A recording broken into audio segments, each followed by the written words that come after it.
Jenius Medis. Sebelum lanjut, bagi yang belum subscribe Cafe Novel, silahkan subscribe dan aktifkan lonceng notifikasi supaya tidak ketinggalan update terbaru dari kami. Jangan lupa juga tinggalkan like, komen dan share video ke medsos yang sahabat punya. Oke lanjut. Bab 466-470. Saya kira begitu. Magang adalah magang. Dalam beberapa tahun terakhir, semua pekerja magang adalah pemula yang tidak tahu apa-apa.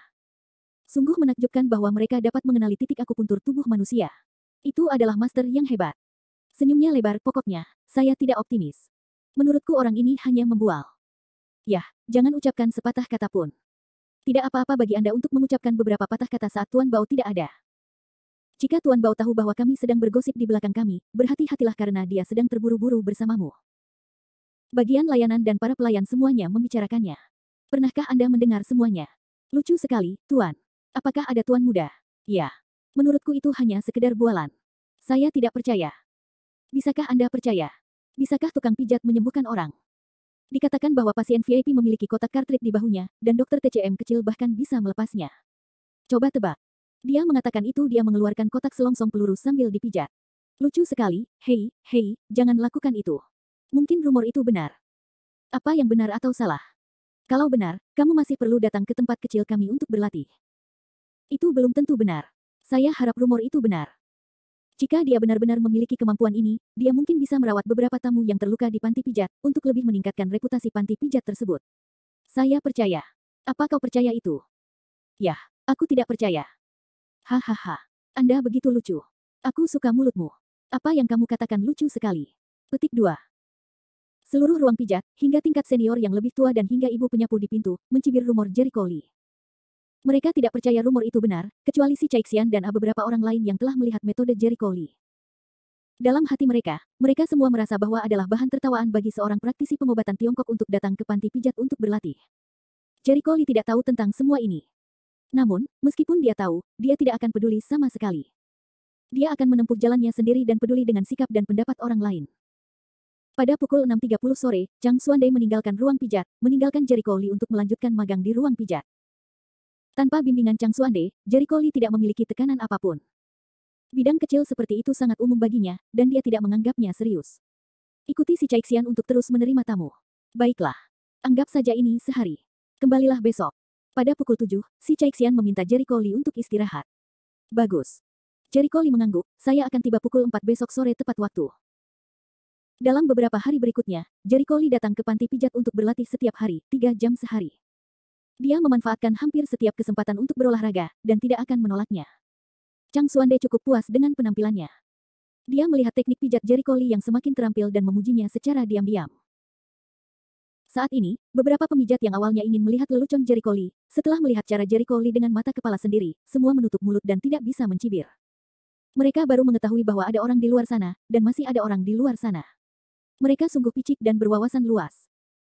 3 atau 4 hari kemudian, teknik pijat Jericho Lee cukup mahir, dan bahkan Chang Xuande tidak dapat menemukan kesalahan apapun. Chang Xuande sangat mengagumi bakat Jericho Lee. Ho, ini jam 7. Kamu bisa istirahat hari ini. Jericho Lee melihat ke waktu berikutnya, tidak bisa menahan diri untuk melakukan peregangan, siap mengemasi barang-barangnya untuk berangkat. Bang. Saat ini, suara pintu didobrak menarik perhatian Jericho Lee. Dia berbalik untuk melihat si Caixian masuk dari luar dengan tergesa-gesa. Jericho Lee, ini dia. Ayo, ikut aku. Begitu si Caixian melihatnya, dia bergegas dan meraih tangannya. Jericho Lee tertegun, ada apa? Dia tanpa sadar menoleh dan melihat ke belakang si Caixian, melihat beberapa tukang pijat mengikutinya, dan berpikir, apakah ada tamu yang merepotkan? Ayo. Saat dia berjalan, dia berkata, si Caixian keluar dengan cepat. Seorang tamu di lantai 4 mengalami konflik dengan tamu lain di tempat tidur lain ketika tukang pijat baru saja pergi. Bertengkar. Jericho Lee terkejut. Ya. Ini pertarungan yang sulit, dan aku melukai diriku sendiri secara tidak sengaja. Sepertinya otot dan tulangku terluka. Si Caixian berkata dengan cepat. Jericho Lee terdiam. Apa masalahnya? Itu tempat terbaik untuk bertarung di tempat seperti itu. Memimpin. Ini adalah masalah yang sangat penting. Jericho Lee tidak berani mengabaikannya. Dia menoleh ke beberapa teknisi di dekatnya dan berkata, jika Anda tidak terburu-buru, ambillah air panas, lalu siapkan alkohol, handuk bersih, dan sebagainya. Saya rasa ini akan berguna nanti. Oh bagus. Beberapa tukang pijat pergi sekaligus. Ketika saya sampai di kamar 5 di lantai 4, ada 7 atau 8 tukang pijat berdiri di depan pintu. Mereka tampak cemas, khawatir dan berbisik. Semua orang sangat panik, sekarang melihat si Caixian datang, dia maju untuk menemuinya dan berkata, Tuan Si. Begitu mereka membuka mulut, mereka melihat Jericho Lee, yang berada di samping si Caixian. Mereka terkejut. Kenapa dia datang? Tidak. Apakah kamu benar-benar mengundangnya ke sini? Hanya karena aku mendengar dia bisa bertemu tulang, aku mengundangnya ke sini. Ini bukan omong kosong. Sungguh, meskipun teknik pijatnya tampaknya telah membaik akhir-akhir ini, pencangkokan tulang tidaklah sebuah lelucon. Apakah dia baik-baik saja? Di usianya, saya khawatir dia hanya seorang ahli pengobatan tradisional Tiongkok. Saya khawatir dia tidak dapat menyambung tulang sama sekali. Jika Anda membiarkan dia merawat Anda, saya khawatir itu akan membunuh Anda. Si sangat gila sehingga dia harus dirawat. Jika saya ingin menemuinya, saya harus memanggil ambulans dan mengirimnya ke rumah sakit. Iya. Dia laki-laki gendut dengan wajah bengkak seperti ini. Apa yang harus dia lakukan jika mati? Kuharap dia tidak membunuh orang. Sepanjang jalan, dengan pendengarannya yang tajam, Jericho Lee telah mendengar suara orang-orang ini. Dia tidak memperhatikan komentar seperti itu. Jika mulutnya berada di atas kepala orang lain, dia tidak bisa melarang mereka untuk berbicara, tetapi bagaimana orang-orang ini bisa mengatakan bahwa dia tidak bisa? Mereka yang tidak tahu tidak takut. Setelah memasuki ruangan, si Caixian menemukan bahwa pemandangan itu telah dilindungi, dan beberapa tamu secara otomatis berdiri di sudut. Tamu yang terluka itu terbaring di tengah tempat tidur, terlihat sangat tidak nyaman. Si Caixian berkata dengan tergesa-gesa, saya sudah membawa orang. Dia adalah murid guru Chang. Sekarang situasinya mendesak. Saya pikir kita harus membiarkan dia merawatnya. Saya khawatir sudah terlambat. Saya tidak bisa. Kirim orang ke rumah sakit lagi. Bab 467. Itulah satu-satunya cara. Manajer pusat pijat juga sangat tidak berdaya. Dia memandang Jericho Lee dan dengan sungguh-sungguh berkata, Jericho Lee, tolong. Kamu harus menemukan cara untuk menyembuhkan orang. Meskipun dia tidak percaya pada Jericho Lee, dia tidak berpikir anak muda seperti itu akan mampu mengambil tulang. Namun kini dia tidak punya pilihan selain menjadi dokter kuda yang hidup. Ambillah aku. Jericho Lee tersenyum tipis, dan nadanya sangat percaya diri. Dia berjalan mendekati orang yang terluka dengan kecepatan terbang. Setelah menyapu matanya ke atas dan ke bawah, ia menemukan ada lebam di wajah orang yang terluka, seperti dipukul dengan tinjunya. Melihat lagi tungkai dan kaki yang terluka, sepertinya mereka terkilir dan terkulai ke satu sisi, tidak mampu mengangkat kekuatannya. Jericho Lee mau tidak mau menggelengkan kepalanya secara diam-diam. Saking cerobohnya, sendi kaki kirinya terkilir. Apakah ada yang harus dia lakukan untuk menyelesaikannya? Halo, saya dokter yang merawat Anda. Nama saya Jericho Lee. Penampilan saya kasar. Kaki Anda terkilir dan perlu disambung. Saya yakin akan hal itu. Saya akan membuatkan tulang untuk itu. Kamu dapat yakin. Jericho Lee mengulurkan tangannya, dan gumpalan ki meluap ke kaki kiri orang yang terluka untuk menjelajahi situasinya. Pria yang terluka itu berkeringat dingin karena kesakitan. Mendengar kata-katanya, dia menoleh ke arahnya dan melihat bahwa dia masih sangat muda. Dia tidak dapat menahan diri untuk bertanya, dokter muda seperti itu. Bisakah Anda melakukannya? Jika Anda ragu, Anda dapat menunggu sampai Anda siap memberitahu saya, kata Jericho Lee, berkonsentrasi menjelajahi luka pasien dengan ki asli. Sesaat kemudian, dia membuka matanya dan berkata sambil tersenyum, aku sudah memeriksanya. Kamu baru saja mengalami dislokasi sendi kakimu sesaat. Tidak melukai sarafmu atau menyebabkan patah tulang. Riset saja dislokasinya. Jika kamu berbaringlah dengan baik, lebih baik berpegangan tangan. Kalau menunggu tulangnya disambung, mungkin akan terasa sakit sesaat. Kamu bisa menahannya, bagus. Yang terluka tidak ada dasar hatinya, tapi dia tetap memilih untuk mempercayai Jericho Lee setelah mendengar ini. Di sini, si Caixian dan yang lainnya tidak bisa menahan kegembiraan mereka ketika mendengar kata-kata Jericho Lee. Apakah Jericho Lee yakin? Hebat. Dan kata-kata Jericho Lee, sekelompok pemijat tentu saja terdengar jelas, mereka tidak dapat mempercayai telinga mereka. Apa yang mereka dengar? Jericho Lee mengatakan dia pasti bisa sembuh. Tidak mungkin, bukan? Ada banyak keraguan dan ketidakpercayaan di hati orang-orang, tetapi karena kejadian itu, mereka tidak berani mengatakannya saat itu juga, jadi mereka hanya bisa menundukkan kepala dan berbisik. Jericho Lee sedikit membungkuk, memegang kaki kiri orang yang terluka, memegang telapak kaki dengan satu tangan dan betis dengan tangan lainnya, mengatur posisinya. Matanya bersinar dan tangan kanannya didorong ke depan. Klik. Semua orang mendengar suara gesekan tulang yang tajam. Tampaknya tulangnya patah, yang membuat banyak orang hampir kehabisan suara dalam sekejap. Pria yang terluka itu tidak bisa menahan tangisnya dan wajahnya menjadi pucat. Nah, jika kamu menggerakkan kaki kirimu, apakah kamu peduli? Jericho Lee berdiri dan menatapnya sambil tersenyum. Orang yang terluka itu tertegun dan mencoba memelintir kakinya. Kaki kirinya, yang sepenuhnya normal. Dia tidak dapat menahan diri untuk terlihat bahagia dan tertawa, oke. Kakiku sudah siap. Dan itu tidak sakit sama sekali. Saya menyarankan Anda untuk tidak terlalu bersemangat. Anda baru saja bangkit, jadi Anda harus berusaha untuk tidak bekerja terlalu keras selama 2 hari ini, dan ingatlah untuk lebih banyak istirahat. Untuk menghindari cedera sekunder, kata Jericho Lee sambil tersenyum. Yah, begitu. Yang terluka dengan cepat menganggukkan kepalanya seperti ayam mematuk nasi. Terima kasih. Terima kasih. Saat ini, ada keheningan total di dalam ruangan, bahkan di dalam pintu. Semua orang saling menatap dengan mata yang luar biasa. Mereka merasakan itu otak mereka tidak cukup. Awalnya mengira Jericho Lee adalah omong kosong, orang-orang asli benar-benar tulang. Baiklah. Apa yang kukatakan padamu sebelumnya? Jericho Lee melihat keluar pintu. Ini dia. Ini dia. Ini dia. Beberapa tukang pijat datang membawa air panas, alkohol, dan lain-lain. Cuci wajahnya dan obati sedikit memar dan lukanya, kata Jericho Lee dengan santai, benar. Tolong bertarung lain kali, jangan bertarung di sini. Ini sangat mempengaruhi bisnis di sini, dan ada baiknya untuk berjuang sebentar. Jika Anda terluka, Anda harus pergi ke rumah sakit. Apakah itu layak? Dengan ini, wajah pria yang terluka itu menjadi merah, dan dia menundukkan kepalanya meminta maaf. Baiklah, aku serahkan padamu. Itu bukan urusanku. Jericho Lee berbalik dan berjalan keluar. Si Caixian berlari dengan gembira, hebat. Saya tahu Anda bisa melakukannya. Murid Master Chang sungguh luar biasa. Jika Anda ada di panti pijat kami, meskipun ada orang lain yang terluka, kami tidak perlu khawatir tentang kecelakaan sama sekali. Jericho Lee berkata sambil tersenyum pahit, saya bukan Buddha Maitreya. Jangan perlakukan aku sebagai sedotan penyelamat hidup. Lebih baik memperhatikan keselamatan pada saat-saat biasa. Keterampilan medisnya sangat kuat, tetapi tidak peduli seberapa parahnya, ada batasnya. Seandainya orang yang terluka tadi bukan dislokasi melainkan patah tulang kominutif, bahkan dia pun tidak bisa berbuat apa-apa. Tentu saja. Tapi kamu telah membuka mata kami hari ini. Si Caixian terlihat emosi. Di luar ruangan, pemijat di luar pintu juga santai, mereka semua adalah orang-orang dewasa, tentu saja tahu cara berbicara. Luar biasa. Sungguh menakjubkan betapa mudanya Anda, ini membuka mata. Ini membuka mata. Saya tidak percaya jika saya tidak melihatnya dengan mata kepala sendiri.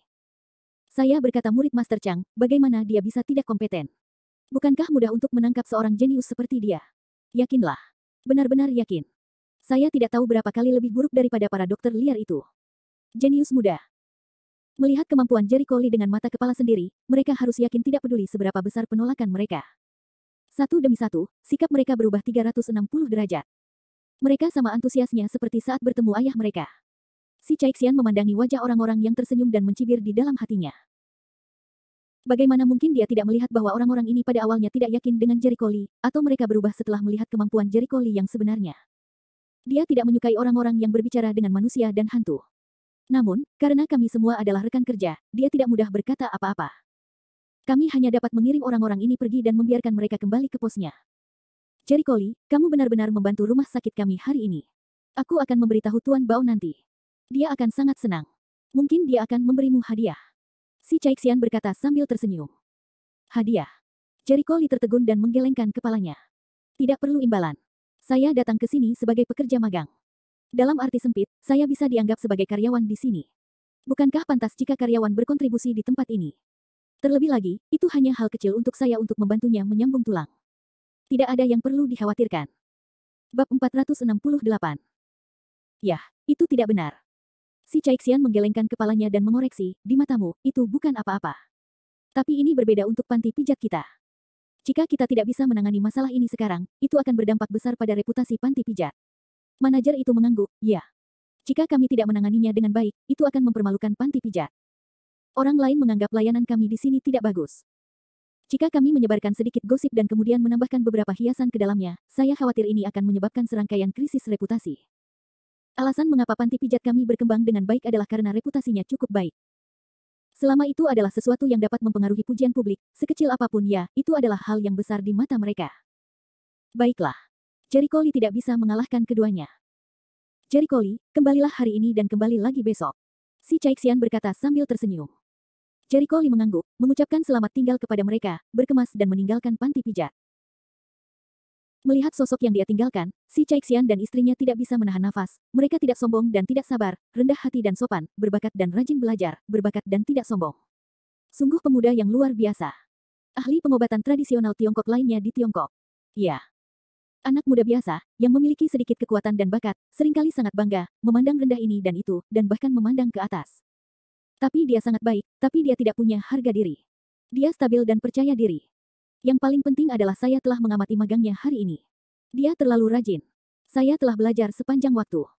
Dengan bakat luar biasa dan sikap rajin saya, itu sulit untuk tidak menjadi bakat. Mau tak mau mereka mulai menantikan apa yang akan terjadi pada Jericho Lee ketika dia besar nanti. Mohisme. Nak, apa yang kamu lakukan? Ah, tidak, aku tidak melakukan apa-apa, kakek. Kenapa kamu ada di sini? Angsa liar Moling datang dengan ganas dari Leng Sen, dan kilatan sutra muncul di wajahnya. Mo Bingyuan maju dengan ekspresi aneh di wajahnya. Aku baru saja meneleponmu beberapa kali, tetapi kamu tidak mendengarkanku. Kukira kamu sedang tidur. Apa yang harus tidur di siang hari bolong? Mo Lingyan menggelengkan kepalanya. Kenapa kamu begitu bodoh? Tidak. Benarkah tidak? Wajah Mo Bingyuan terlihat semakin aneh. Kakek tidak buta. Katakan padaku, apakah kamu khawatir? Tidak, kakek, jangan menebak-nebak. Wajah angsa liar Moling memerah karena kata-kata ini, dan Jiao berkata dengan marah, kakek, apa yang kamu bicarakan?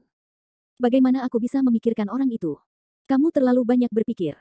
Mo Bingyuan tidak bodoh. Ia sudah lama mengetahui bahwa cucunya Linglung sejak upacara pemujaan guru terakhir. Apalagi ia telah memperhatikan forum sekolah di komputernya, dan banyak isinya tentang Jericho Lee. Dia tahu cucunya tertarik. Nak, katakan padaku, apakah kamu menyukai laki-laki itu? Ah.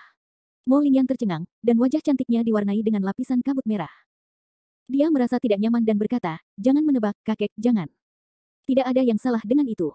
Tanpa kamu tersipu, apa? Mo Bingyuan memutar matanya. Di rumah tidak panas. Maaf. Kamu bodoh ketika kamu menjadi seorang kakek. Kamu gadis pasti menyukai laki-laki itu. Mo Bingyuan bersenandung, tapi itu normal. Anak laki-laki itu benar-benar luar biasa, muda dan menjanjikan, dan memiliki hati yang baik.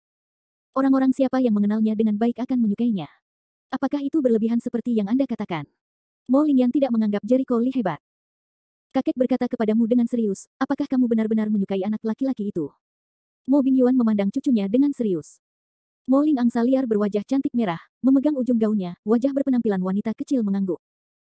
Dia tidak bisa melawan hatinya. Awalnya, dia merasa bahwa untuk menyembuhkan Qi Wei, Jericho Lee berdiri dan lebih berani serta lebih lurus dibandingkan orang lain pada usia yang sama. Dia menghargai integritas Jericho Lee. Belakangan, dia mengetahui bahwa Jericho Lee dan Qi Huaseng telah membuat janji pada bulan Maret untuk membuktikan bahwa mereka tidak bersalah selangkah demi selangkah. Menurutnya Jericho Lee tidak takut pada kekuasaan dan merupakan pria yang berkarakter luhur. Belakangan, dia menemukan bahwa keterampilan Jericho Lee luar biasa, dan banyak gangster kecil tidak bisa mempermalukannya. Dia juga menemukan bahwa Jericho Lee mampu membela teman-temannya dan sangat setia. Apapun itu adalah karakter yang sangat dia hargai, dan tentu saja itu hanya apresiasi. Penampilan Jericho Lee pada upacara pemujaan gurulah yang benar-benar menyentuh hatinya. Jericho Lee berlutut untuk menyembah Chang Xuande, kepalanya mengeluarkan darah, dan biarkan dia memahami betapa hebatnya pria ini. Ada terlalu banyak orang sembrono pada usia yang sama. Hanya Jericho Lee yang benar-benar membuatnya terkesan. Di hadapan pria yang luar biasa, dia tidak bisa tidak tergerak. Melihat cucunya mengangguk, Mo Bingyuan tidak bisa menahan nafas, berpikir bahwa dia tidak bisa melepaskan diri dari anak laki-laki itu. Namun, dia juga mengapresiasi bocah itu. Setelah memikirkannya, dia berkata, karena kamu menyukainya, kakek menyarankan agar kamu mengejarnya. Anak laki-laki itu terlalu baik. Ketika dia besar nanti, akan ada banyak wanita yang mengejarnya. Angsa liar Moling Leng-Leng, mulutnya sedikit terbuka, kakek ini untuk mendorongnya untuk memulai terlebih dahulu. Melihat cucunya dengan Linglung, Mo Bing tidak akan melawan, kamu gadis mati, apa yang kamu lakukan dengan Linglung? Apakah Anda ingin menunggu anak itu diusir, dan menyesalinya? Oh begitu. Mo Ling angsa liar terdiam, berpikir ketika kakeknya berbicara begitu vulgar. Tapi Mo Bingyuan benar. Jericho Lee luar biasa. Sejauh yang dia tahu, ada dua wanita yang memiliki hubungan dengannya. Satu adalah Miao Xingxin, yang lainnya adalah Zhen Zixue. Jika dia tidak bekerja lebih keras, orang-orang akan dirampok dan dia tidak akan mendapat bagian. Melihat punggung cucunya, Mo Bingyuan menghela nafas pelan, nak, hanya itu yang bisa aku lakukan. Itu tergantung pada usahamu sendiri. Akhir-akhir ini, Zhen Zixue sangat kesal. Sejak terakhir kali dia putus dengan Fang Ling karena Jericho Lee, dia tidak bisa bersih. Pertama, orang-orang di keluarganya terus bertanya padanya kenapa dia ingin berbalik melawan Fang Ling. Dia menjelaskan bahwa karena seorang teman, dia dan Fang Ling tidak cocok untuk berteman lagi. Dia tidak tahu dari mana orang tuanya mendengar bahwa dia disihir. Dia terus memberitahunya betapa buruknya Jericho Lee dan bagaimana dia ditipu. Kemudian Fang Ling datang ke rumahnya dan membingungkan orang tuanya, dan mereka semua datang ketika dia tidak di rumah, sehingga dia tidak bisa menghentikan Fang Ling. Terlebih lagi, saudara laki-laki Fang Ling, Fang Changcai juga berlari ke rumahnya. Dia tidak tahu apa yang sedang terjadi di depan orang tuanya, yang membuat orang tuanya terlihat sangat tersanjung. Sial. Apa yang orang itu katakan? Zhen Zixue sangat kesal. Sekarang dia merasa keluarga Fang Ling sangat menyebalkan. Jelas bahwa sejak awal, Fang Ling menyerang orang lain dengan spekulasi jahat, jadi dia harus bertarung dengan Fang Ling. Akibatnya, di rumah Fang Ling sebaliknya, dia dan Jericho Lee telah menjadi orang yang berbuat salah. Logika apa? Terlebih lagi, dia mengetahui keseluruhan cerita dan menjelaskannya kepada orang tuanya. Mereka juga tidak mempercayainya. Mereka percaya pada Fang Ling dan Fang kata-kata Changcai. Bab 469 klik. Pintu kamar tiba-tiba terbuka. Seorang pria parubaya masuk ke kamar dan melihat Zhen Zixue duduk di depan meja. Dia mengerutkan kening dan berkata, "Mengapa kamu tinggal di kamar sepanjang hari? Mudah sakit jika kamu tinggal di rumah." "Aku sedang belajar," jawab Zhen Zixue dengan santai. "Keluar untuk makan malam." Pria parubaya itu mendengus, jelas tidak mempercayai penjelasan Zhen Zixue. Zhen Zixue menghela nafas dan keluar dari kamar menuju restoran. Begitu dia duduk di atas meja, ibunya, Huang Caixue, mengomel di telinganya, "Dasar gadis, aku harus memanggilmu keluar untuk makan malam. Seberapa buruk kesehatanmu jika terus-terusan berada di kamar? Betapa pentingnya belajar, kamu harus memperhatikan tubuhmu." "Bu, aku tahu." Hati Zhen Zixue gelisah, jadi dia telah mendengarnya 800 kali. "Nak, sikapnya masih seperti ini." Pria parubaya itu mengerutkan kening dan meletakkan sumpitnya. "Apakah kamu mengatakan itu beberapa hari yang lalu, dan kamu kesal? Berapa umurmu?" "Aku sedang terburu-buru tentang hal kecil ini. Ibumu bilang kamu demi kebaikanmu sendiri." "Ah, aku tidak melakukannya." Zhen Zixue membenamkan kepalanya. "Jika tidak, mengapa wajahmu tetap datar?" "Belum. Begitu ya, kamu dibuat bingung dengan anak laki-laki bernama Jericho Lee. Saya bertanya kepada Anda, apakah Anda menyukai orang lain?" Nada suara pria parubaya itu sangat buruk. Zhen Zixue dengan cepat menyangkal, ayah terlalu banyak berpikir, saya tidak melakukannya." Tapi Zhenlong tidak mempercayainya. "Saya pikir Anda bersalah. Jika Anda tidak tahu apa-apa tentang Jericho Lee, bagaimana Anda bisa tersihir oleh orang lain? Terlebih lagi, Anda dan Xiaoling tumbuh bersama dan sudah saling kenal selama bertahun-tahun. Mengapa Anda ingin untuk berbalik?" "Aku hanya tidak bisa cocok dengan karakternya," jelas Zhen. "Di luar karakter. Aku sudah berada di sini selama lebih dari 10 atau 20 tahun. Kenapa tidak ada ketidakcocokan? Sekarang tiba-tiba kamu tidak cocok. Kepada siapa?" Wajah lama Zhen yang dingin, "Begitu, apakah itu Jericho Lee menghasut, kamu akan melakukan hal konyol seperti itu?" "Ayah, bagaimana ayah bisa mengatakan itu? Jericho Lee telah banyak membantuku dan mengajariku akupuntur," bantah Zhen Zixue. "Beraninya kamu membalas." Zhenlong menatapnya. "Yah, kurangi bicara." Salju kuning di satu sisi menariknya dan membujuk, "Jangan menakuti orang. Xiaoxue, katakan padaku, apa hubungan antara kamu dan Jericho Lee itu?" "Kakek mengajariku." Wajah Huang Caixue dan Zhenlong menjadi kaku, dan mereka mengerutkan kening secara tidak sengaja. Zhen Zixue menghela nafas lega. Benar saja, nama kakeknya masih berlaku. Meskipun kakeknya tidak tinggal bersama mereka, dia tetap memiliki banyak wewenang di rumah. Namun, ketika dia mengira langkah yang sama akan berhasil kali ini, Zhenlong membenturkan sumpitnya ke atas meja dan berkata dengan dingin, "Jangan menakuti kami dengan kakekmu. Ketika kakekmu melihatmu seperti ini, dia tidak akan setuju denganmu. Aku memperingatkanmu, menjauhlah dari Jericho Lee itu, dan jangan melakukan kontak lagi dengannya di masa depan." "Kenapa?" Zhen Zixue tercengang. "Tidak memangnya kenapa?" Zhenlong kedinginan. "Xiaoxue, apa kamu tidak mengerti? Asal-usul Jericho Lee tidak diketahui. Apa gunanya kamu terlalu dekat dengannya? Selain itu, saudara Changcai selalu menyukaimu. Apa kamu tidak mengerti pikirannya? Putrinya yang konyol. Dia menyukaiku. Apa urusanku? Aku tidak menyukainya." Zhen Zixue tidak bertindak terlalu jauh. Dia selalu tahu bahwa Fang Changcai tertarik padanya.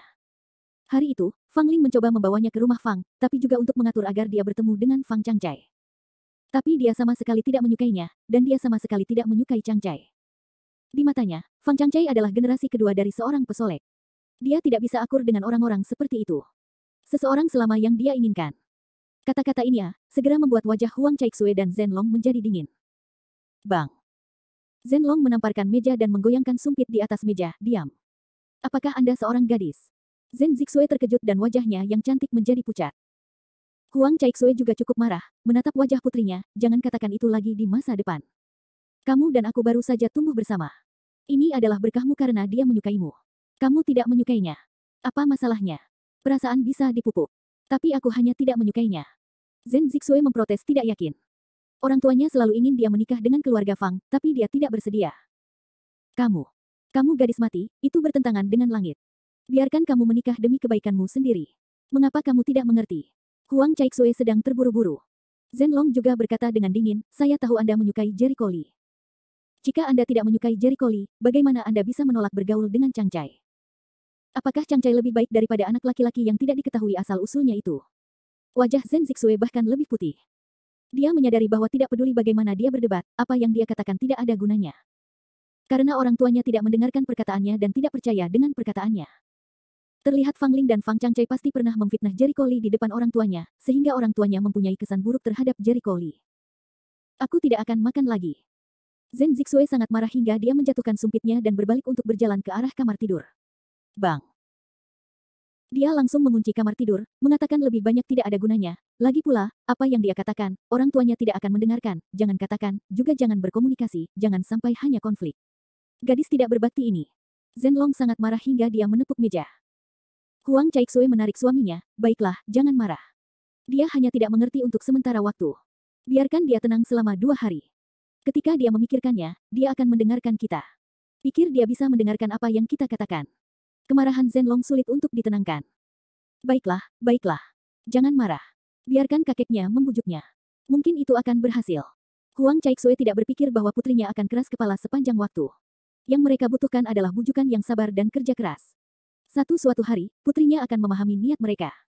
Keluarga Fang. Dari mana asal-usul anak laki-laki itu? Wajah Fang Changchai tertutup kabut, dan seluruh tubuhnya dipenuhi amarah. Saya tidak tahu, Fang Ling menggelengkan kepalanya, tetapi jika saya melihatnya, itu hanya sedikit pengobatan Tiongkok. Dengarkan Zixue, dia memiliki beberapa keterampilan dalam bidang kedokteran. Oh, itu adalah pengobatan tradisional Tiongkok. Saya harus menjadi siapa? Wajah Fang Changchai menunjukkan ekspresi menghina, di depan keluarga Fang saya, apa itu obat kecil Tiongkok? Bab 470. Ada 4 keluarga di kota Lusu, dan keluarga Fang adalah salah satunya. Sebagai keluarga besar yang berdiri di puncak, visi mereka jauh lebih tinggi dibandingkan orang biasa. Pengobatan Tiongkok biasa lebih rendah daripada anjing di mata mereka. Berada di sebuah back and call. Tapi Zixue tidak tahu bagaimana caranya dibuat bingung oleh pria itu. Dia biasanya tidak mempercayai pria itu. Tidak peduli bagaimana aku mencoba membujuknya, dia tidak percaya pada kejahatan dan putus denganku. Aku sangat marah, gigi Fang Ling gatal saat memikirkan hari itu. Ada bayangan di wajah tampan Fang Changchai, yang membuat wajahnya berkerut dan garang. Nadanya serius. Bocah itu, mungkin dia mempermainkan Zixue. Nah, bisakah kamu menemukannya? Saudaraku, apa yang akan kamu lakukan? Fang Ling tertegun. Beri dia warna untuk dilihat, kalau tidak, dia tidak akan tahu langit itu tinggi dan bumi itu tebal. Fang Changchai dingin. Baiklah, biarkan aku memeriksanya. Tapi Zixue harusnya tahu. Fang Ling tiba-tiba teringat bahwa dia tidak tahu di mana Jericho Lee berada. Dia harus melakukan penyelidikan yang baik nanti. Selain itu, Anda menelepon orang tua Zixue dan meminta Zixue keluar untuk berbicara. Cukup lama, hanya manik mata, nak, katakan. Oke, aku akan menelepon kembali. 2 hari kemudian, seperti biasa, Jericho Lee sibuk di rumah sakit dari pagi hingga jam 2 atau 3 sore, menerima cangsaran medis Suande. Tiba di pusat pijat pada jam 4 sore dan terus berlatih. Hari itu, pada jam 7 malam, Jericho Lee menerima pesan teks dari Do Swight, Li Sao, urusan perusahaan telah sepenuhnya dilaksanakan, yang di dalamnya disusun daftar tamu undangan. Jika kamu tidak ingin datang dan memeriksa, lihat apa yang kurang dan apa yang tidak boleh diundang. Ya, kamu di mana? Jericho Lee segera membalas pesan teks. Dalam waktu kurang dari 1 menit, Do Swight mengirim pesan. Kembali, Villa Yangchun, Villa No. 1. Mengapa? Melihat nama villa tersebut, Jericho Lee tampak terkejut. Jika dia ingat dengan benar, Villa Yangchun ini adalah komunitas kaya yang terkenal di kota Lusu. Itu adalah sebuah komunitas yang dikembangkan oleh Do Swight sebelumnya. Penduduknya kaya atau mahal. Tampaknya meskipun perusahaan Do Swight bangkrut sebelumnya, beberapa aset keras masih ada di tangannya. Saya akan ke sana sebentar lagi. Setelah pesan singkat, Jericho Lee naik taksi dan pergi ke Villa Yangchun. Pada saat yang sama, setelah 2 hari kerja keras, Zhen Zixue bertemu dengan Fang Changchai dan Fang Ling. Awalnya, Zhen Zixue tidak ingin bertemu Fang Changchai dari lubuk hatinya, tetapi Fang Changchai sangat tidak tahu malu. Dia tidak tahu harus berkata apa kepada Huang Caixue dan Zhenlong, jadi mereka memaksa Zhen Zixue keluar dan menemui Fang Changchai. Sialan. Jelaskan padanya kali ini. Aku tidak ingin menjadi wanita seperti itu meskipun dia tumbuh bersama Fang Changchai. Zhen Zixue tidak memiliki kesan yang baik terhadap Fang Changchai, dan bahkan merasa sangat jijik. Jika bukan karena hubungan bisnis antara keluarga Zhen dan keluarga Fang dan kebutuhan untuk bergantung pada perusahaan keluarga Fang untuk menyediakan pesanan bisnis, Zhen Zixue bersumpah bahwa dia mungkin tidak memiliki kontak apapun dengan keluarga Fang. Zixue, kamu akhirnya bersedia keluarlah menemuiku. Fang Changchai memiliki senyum percaya diri di wajahnya. Hari ini, dia mengenakan setelan buatan tangan, kemeja bergaris biru dan putih, dasi, punggung berminyak, dan wajah tampan. Dia terlihat seperti pangeran menawan. Berpakaian bagus, dia yakin dengan penampilan seperti itu, Zhen Zixue akan tergerak. Dulu, dia melakukan ini untuk menghadapi wanita-wanita gila itu. Aku. Zhen Zixue sangat kasual dengan pakaiannya yang biasa ketika dia melihat Fang Changcai, dia merasa sedikit jijik. Begitu dia ingin berbicara dengan jelas, Fang Chang memimpin dan berkata, Zixue, saya tahu apa yang ingin kamu katakan. Jangan terburu-buru mengatakannya terlebih dahulu. Ikutlah denganku ke tempat yang bagus. Zhen Zixue hanya ingin mengatakan, aku tidak ingin pergi. Fang Ling mengulurkan tangan dan memegangi lengannya. Zixue, jangan malu. Tempat yang dibawa kakakku adalah tempat yang indah. Kamu pergi dulu. Zhen Zixue ingin menolak, tetapi mereka tidak memberinya kesempatan untuk menolak. Setiap kali dia membuka mulut, mereka menyela, membuatnya sangat kesal. Segera Fang Changcai mengemudikan mobilnya, membawa 2 orang ke sebuah grup villa mewah. Fang Ling berkata pada dirinya sendiri, Zixue, apakah kamu melihatnya? Ini adalah grup villa mewah yang terkenal di Lusu. Hanya orang-orang dengan kekuasaan, dan status yang dapat tinggal di dalamnya. Keluarga saya membeli sebuah villa di sini, dan Anda sering dapat datang ke sana bermain di masa depan. Villa mewah. Sejujurnya, reaksi pertama Zhen Zixue tidak jarang terjadi, namun saat ia berkendara menuju gerbang komunitas, ia tidak bisa menahan keterkejutannya saat melihat deretan villa yang mewah dan megah. Keluarganya tidak terlalu kaya, dan dia terbiasa dengan beberapa rumah mewah, tapi ini pertama kalinya aku melihat hal yang berlebihan di hadapannya. Apakah kamu takut? Fang Ling pamer sedikit penuh kemenangan, komunitas ini, bisa dikatakan, adalah tempat paling mewah di Lusu, tidak ada siapa-siapa. Ingin tinggal di sini, uang belum tentu oke. Keluarga Fang juga mengandalkan identitas dari 4 keluarga yang akan pindah. Komunitas villa semacam ini, dalam arti sempit, telah dipisahkan dari lingkup perumahan, hanyalah sebuah simbol status. Ayo pergi. Masuk ke dalam dan lihat. Aku akan mengajakmu membuka matamu. Fang Ling membawa Zhen Zixue dan masuk ke dalam. Fang Changcai mengikutinya. Dia dan Zhen Zixue berjalan bersama, seperti sepasang gadis emas, sangat menarik perhatian. Beberapa orang berjalan tidak beberapa langkah, Zhen Zixue tiba-tiba membeku, dia seperti melihat sosok yang dikenalnya. Kenapa dia ada di sini? Lihat juga sosok itu, ada Fang Ling dan Fang Changcai. Jericho Li juga memperhatikan beberapa orang di sana dan kebetulan melewati mereka, namun dia tidak bermaksud menyapa mereka sama sekali dan berjalan langsung menuju komunitas tersebut. Berhenti. Fang Ling meminum minuman dingin. Jericho Li mengerutkan kening, mengabaikannya dan melanjutkan. Sialan. Beraninya kamu mengabaikanku. Fang Ling sangat marah. Dia bergegas ke Jericho Li dan menghentikannya.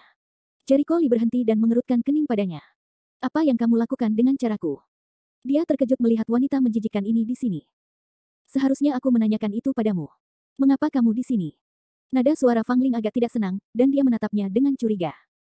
Jericho Li memeluk dengan kedua tangannya, apa pedulimu jika aku datang ke sini? Apakah kamu mengurus urusanmu sendiri? Kamu dia sangat marah sehingga wajah Fang Ling berubah. Saat ini, Fang Changcai dan Zhen Zixue datang. Zhen Zixue berkata sambil tersenyum, Jericho Li. Oh, itu kamu. Halo. Jericho Li tersenyum dan mengangguk. Fang Changcai berdiri di samping dan memandang Jericho Li dari atas ke bawah dengan matanya. Dia pikir Jericho Li harusnya sedikit istimewa, kalau tidak, dia tidak akan membiarkan Zhen Zixue terlihat begitu tinggi. Namun setelah lama menontonnya, ia hanya merasa Jericho Li sangat biasa saja, terutama dalam balutan busananya. Dia tidak terlihat seperti orang yang memiliki identitas.